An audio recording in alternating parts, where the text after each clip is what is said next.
Hi, I'm Rob. And I'm Rob. And this is Ask Rob and Rob. Hello, everyone, and welcome to the show. We've got some cracking property questions coming up for you from Jessica and Ben this week. But before we get into the questions from those lovely individuals, a quick reminder of how you can get your question onto the show. It's so easy. Just call 013 808 0035 or go to propertyhub.net/ask. When you get to either of those destinations, just leave us a voicemail. You can re-record it if you mess it up. It's only fair. We do it in the podcast, so you should be able to do it when you're leaving your question. And then we will get it answered for you, just as we're about to now for Jessica. Hi, Rob and Rob. Absolutely love your show. I've been listening for a couple of years now, and finally I'm at the stage where I'm getting my first property. Still obviously interested in doing investment in the future, but for now just trying to get my foot on the ladder. I've put various offers on about 7 or 8 houses with various price ranges in different areas around Liverpool, and I've only had a single offer accepted, which then fell through due to a down valuation. I just keep getting overlooked, and I'm offering asking price or over. As I'm buying on my own, I'm not really sure whether this is kind of setting me back, but I have a 10% deposit and no further cash to put forward. I just seem to be getting my offers rejected. I'm not sure what's going on at the moment, but I just wondered if you had any tips as to how I can get on the property ladder and stop missing out. I've been looking probably now for about a year and a half.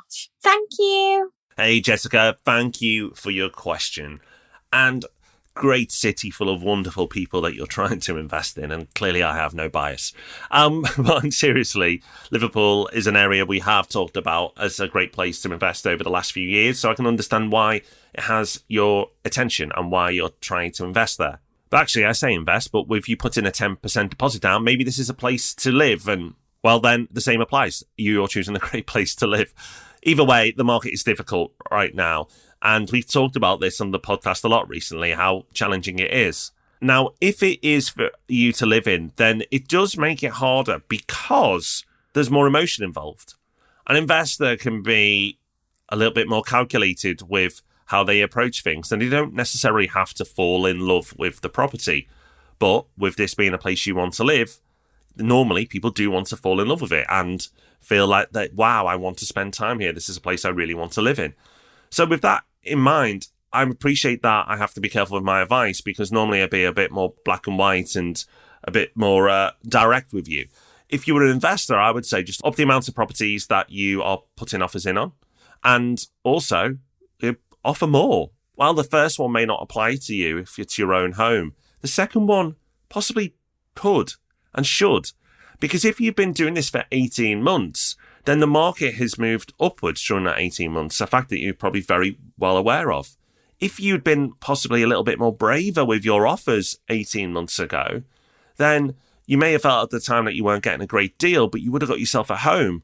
And actually, because the market has moved in those 18 months, you would have benefited quite handsomely.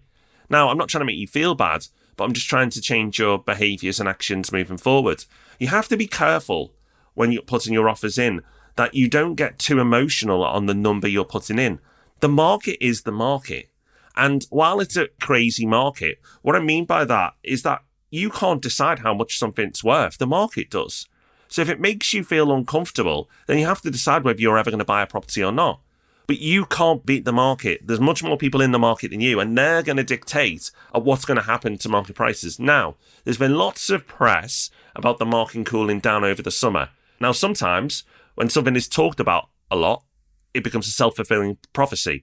And it may actually cool down in the summer because the media is talking about it so much.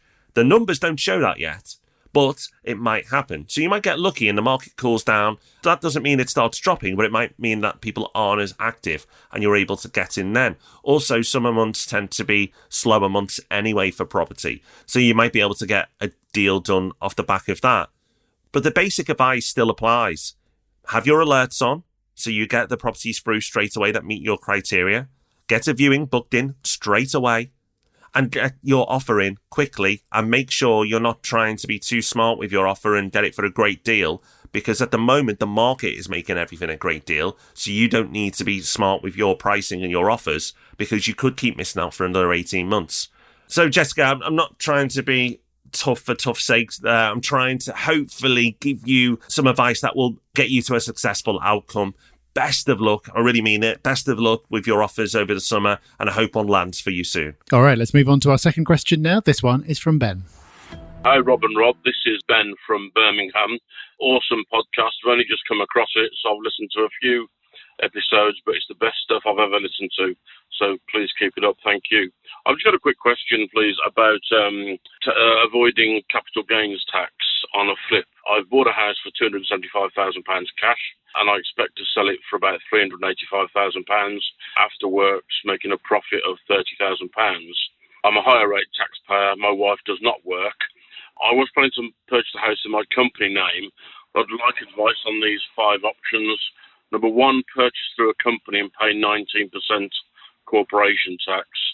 Or number 2, purchase in both mine and my wife's names and therefore claim the joint CGT relief of $24,600.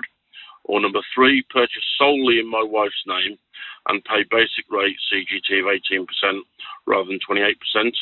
Number 4, move into the second property, change it to my main residence and claim private residence relief, PRR, once sold, return to the original home. Or 5, finally, claim full PRR without moving in because we'll be owning it for less than 9 months, if that's even an option. Look forward to your reply. Thanks very much.